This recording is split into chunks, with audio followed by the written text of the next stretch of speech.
दोस्तों नमस्कार, मैं हूं संजीत कुमार और आपने देखना शुरू कर दिया है ज्ञान असली जॉब न्यूज।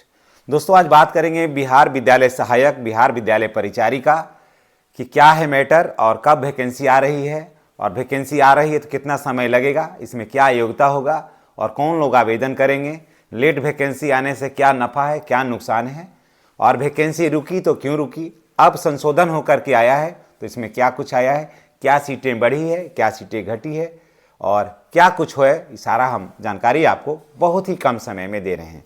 इसके पहले मैं शुरुआत करूं, अगर आप चैनल पर नए हैं तो चैनल को सब्सक्राइब करिए, बेल आइकन को दबाइए ताकि वीडियो का जो नोटिफिकेशन है वो आपको मिलता रहे।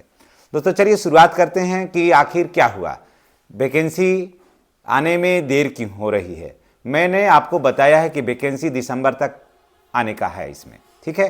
क्या हो करके आ रहा है, क्या हुआ और कितने तैयारी के साथ वैकेंसी आ रही है, इन सारी बातों का जानकारी हम आपको शेयर करते हैं।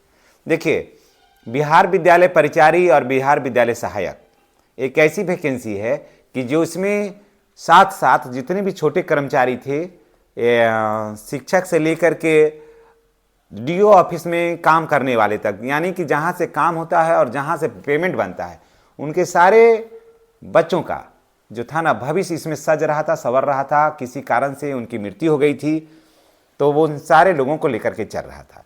वैकेंसी रुक गई, लगभग 7,000 कुछ, माफ़ करिएगा 700 कुछ लोगों के वजह से वैकेंसी रुक गई। अब क्यों रुकी भाई, तो उसमें मेन मैटर हो गया था एज का, ठीक है, और बाकी सारे लोगों का हो गया है, लेकिन अभी 700 कुछ बच्चों का जो है वो नहीं हो पाया। नहीं होने के पीछे कारण हो गया कि किसी का एज अधिक हो गया, वैकेंसी लेट आई, स्वाभाविक है कि एज अधिक हो जाएगा। फिर दूसरा हो गया कि नंबर ही कम रहा, मैट्रिक में माने जैसे नंबर था तो वो कम ही नंबर था, जितना जरूर चाहिए उतना नंबर था ही नहीं, तो इसकी वजह से भी वैकेंसी हो गई में वो फंस गया मामला। अच्छा, अनुकंपा वाले को नौकरी भी देना है, क्योंकि अनुकंपा वाले को तो नौकरी भी देना है, तो अनुकंपा वाले का नौकरी देना है। जब तक एक भी अनुकंपाधारी बचेंगे, जब तक एक भी अनुकंपाधारी बचेंगे तब तक ये बहाली रुकी हुई रहेगी। उसको जब तक क्लियर नहीं होगा तब तक ये होगा नहीं, लेकिन क्लियर हो गया। हमारे जो शिक्षा मंत्री है और उसके बाद जो एसीएस हैं बी राजेंद्र सर जो हैं, उन्होंने साफ कहा है कि 8 दिन के अंदर, उन्होंने एकदम डेडलाइन तय कर दिया कि 8 दिन के अंदर आप हमें पूरे वैकेंसी को, जो अनुकंपा के आधार पर जो वैकेंसियाँ रुकी हुई है उसको क्लियर करके दीजिए, नंबर को हटाइए। उन्होंने साफ कहा है कि नंबर को हटाइए, बस अगर वो मैट्रिक कर लिया है तो उसको योगदान करवाइए, अगर वो इंटर कर लिया है बिहार विद्यालय परिचारिका और योग्यता सब कुछ फुलफिल करता है तो उसको रखिए, है ना।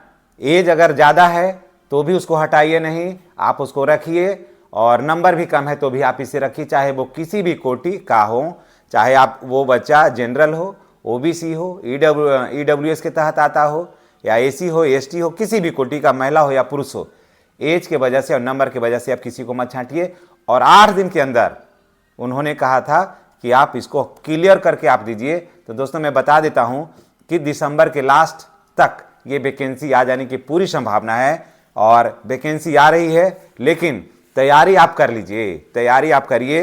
देखिए, परिचारी में एग्ज़ाम नहीं होगा, अभी तक तो नहीं है कि एग्ज़ाम होगा, परिचारी में एग्ज़ाम नहीं होगा, लेकिन विद्यालय सहायक में एग्ज़ाम होगा। और दोस्तों ये एग्ज़ाम होगा तो कोनो साधारण एग्ज़ाम नहीं होगा, मैट्रिक स्तर तक ही होगा, लेकिन भीड़ बहुत ज़्यादा होगी। कम से कम भी तो मानिए ना कि कम से कम भी तो 15 से 20 लाख फॉर्म इसमें आएगा, कम से कम भी तो, समझ गए। इसलिए आपको तैयारी करना होगा और हर हाल में तैयारी करना होगा। इसके लिए मैं टैग प्रोडक्ट में मैंने दे दिया है, किताब का नाम दे दिया है, वहाँ से किताब लीजिए और किताब को पढ़िए। मैं बार बार पहले ही से कह रहा हूँ, 6 महीना से कह रहा हूँ कि आपको पढ़ना होगा। देखिए, अगर आप पढ़िएगा नहीं तो सिलेक्शन नहीं होगा, तो बाद में बहुत पछतावा होगा, क्योंकि आप कितने लंबे समय से वेट कर रहे हैं। तो सिर्फ इंतज़ार करने से नहीं होता है, सपने वो नहीं होते हैं जो सपने सो करके देखे जाते हैं, सपने वो होते हैं जो सोने नहीं देता है कि ये चीज़ हमें पूरा करना है, समझ गए। अगर आपका लक्ष्य हो जाएगा ना फिक्स कि हमें ये काम को करना है, तो आपको काम को करने के लिए आपको चैन नहीं होगा। दिन को दिन नहीं समझिएगा, रात को रात नहीं समझिएगा, रात से अगर समय से सो रहे हैं ना, लेट से सो रहे हैं और दिन में लेट से उठ रहे हैं और रात में लेट सोते हैं, दिन में लेट उठते हैं, तो लगेगा कि जो दिन में मेरा समय बर्बाद हो रहा है, क्यों नहीं मैं रात में ठंडा के रात में ही काम कर लेते हैं, दिन में उठने में हमें देर हो जा रही है। तो देखिए ऐसा करना हो जाएगा, ये जुनून पैदा करना होगा अंदर, तभी जाकर के सिलेक्शन होगा। क्योंकि ये जो जीवन है ना, वो कांटों का ताज है, फूलों का सेज नहीं है। यहाँ पर पग पग पर कांटा है और उस पर आपको चलना है। अगर थोड़ा दिन चल लिए ना तो फिर आपको फूलों का सेज है, फिर कोई कहने वाला नहीं है और पूरे जीवन में आराम ही आराम है। लेकिन जब जो विद्यार्थी जीवन होता है ना, वो बहुत महत्वपूर्ण होता है किसी के लिए, और जो इसको नहीं समझा ना, फिर भविष्य में फिर वो कुछ भी नहीं करता है, और जो अभी समय गवा देता है, समय उसको बर्बाद करके छोड़ता है। इसलिए अभी आप अपना समय नहीं बर्बाद करिए, नहीं तो अगर अभी का आप 4 वर्ष समय बर्बाद कर दीजिएगा तो आपका 40 वर्ष समय बर्बाद होगा। इसलिए आप गांठ बांध लीजिए, आप तैयारी करिए, और वैकेंसी जो है वो आ रही है अक्टूबर के लास्ट वीक में। मैं शुरू से ही कह रहा हूँ कि अक्टूबर के लास्ट वीक में, माफ़ करिएगा, दिसंबर के लास्ट वीक में वैकेंसी एकदम आ जाएगी। क्योंकि सरकार एकदम तत्पर है रोजगार देने के लिए। कोई भी ऐसा नहीं है विभाग जिसको सरकार छोड़ रही है, हर विभाग को एकदम ठोकते बजाते हुए आगे बढ़ रही है। इसलिए मैं फिर से कहूँगा तो दिसंबर के लास्ट में वैकेंसी आ जाएगी, और क्योंकि डेट लाइन तय कर दिया गया है कि अनुकंपा वाले को उम्र खत्म हो गया, उसके बाद मार्क्स भी खत्म हो गया, किसी तरह से मैट्रिक घीस तीर के पास है उसको परिचारी अनुकंपा वाले का हो जाएगा, किसी तरह से इंटर पास हो गया है अनुकंपा वाले तो परिचारी में विद्यालय सहायक में उसका हो जाएगा। ठीक है, पेमेंट भी देखिए पहले 16,500 था, अब देखिए सबका 28,000 और 30,000 पेमेंट हो गया है। तो कहीं कोई दिक्कत अब नहीं है, और तैयारी करिए, सफलता निश्चित रूप से मिलेगी दोस्तों। लेकिन आप देखिए आपको क्या क्या रहना होगा, पेपर के बारे में मैं बता देता हूं ताकि आपको ये जानकारी हो जाना चाहिए। देखिए सबसे पहले आपको आधार कार्ड, ठीक है, एक, उसके बाद मैट्रिक का मार्कशीट 2 हो गया, उसके बाद इंटर का मार्कशीट विद्यालय परिचारी के लिए हो गया, कंप्यूटर का ज्ञान है तो उसका सर्टिफिकेट होना चाहिए, चौथा हो गया।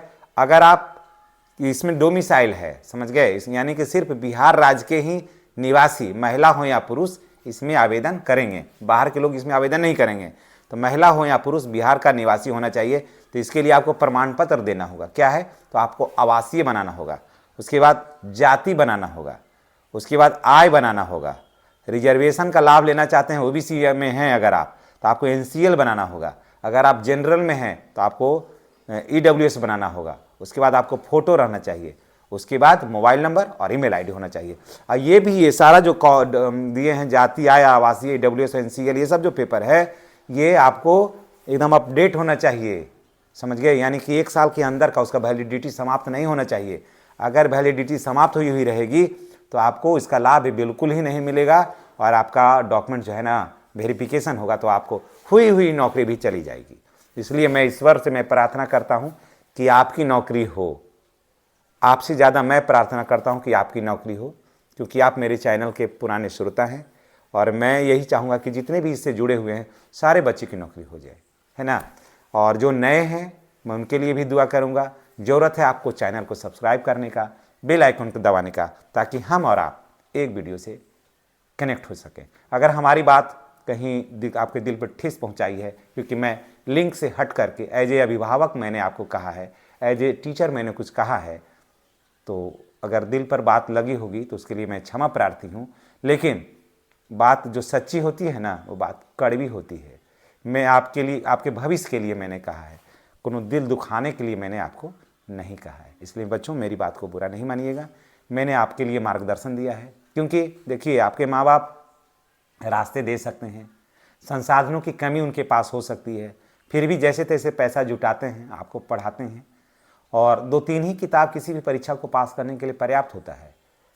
तो आप पढ़ना तो आपको होगा, और आप पढ़िएगा तभी ना आप सफल होइएगा। जब आप बढ़िया से पढ़ जाइएगा, सफल हो जाइएगा, तो फिर जो दुनिया हंसती है यहाँ पर ना, वही दुनिया फिर आपकी सराहना करेगी। ज़रूरत होगा आपको पढ़ने का, तो इसलिए पढ़ने का वक्त है। इसलिए हम भी बोलते हैं, घर वाले भी बोलते होंगे, गुरु जो होंगे पढ़ाते हैं वो भी बोलते होंगे। इसलिए सब इसलिए नहीं बोलते हैं कि आपको टॉर्चर कर रहे हैं, सब इसलिए बोलते हैं कि आपके भविष्य को सजाना चाहते हैं, आपके भविष्य को संवारना चाहते हैं। उसी कड़ी में हम भी हैं, इसलिए हमारी बात को भी आप बुरा नहीं मानिएगा, ठीक ना। चलिए, चैनल पर सब्सक्राइब है नहीं किए हैं तो चैनल को सब्सक्राइब करिए और हमसे जुड़े रहिए। धन्यवाद। और इसी तरह का प्यार आशीर्वाद हमेशा लुटाते रहिए ताकि हम लोग एक परिवार बनकर के रहें। धन्यवाद।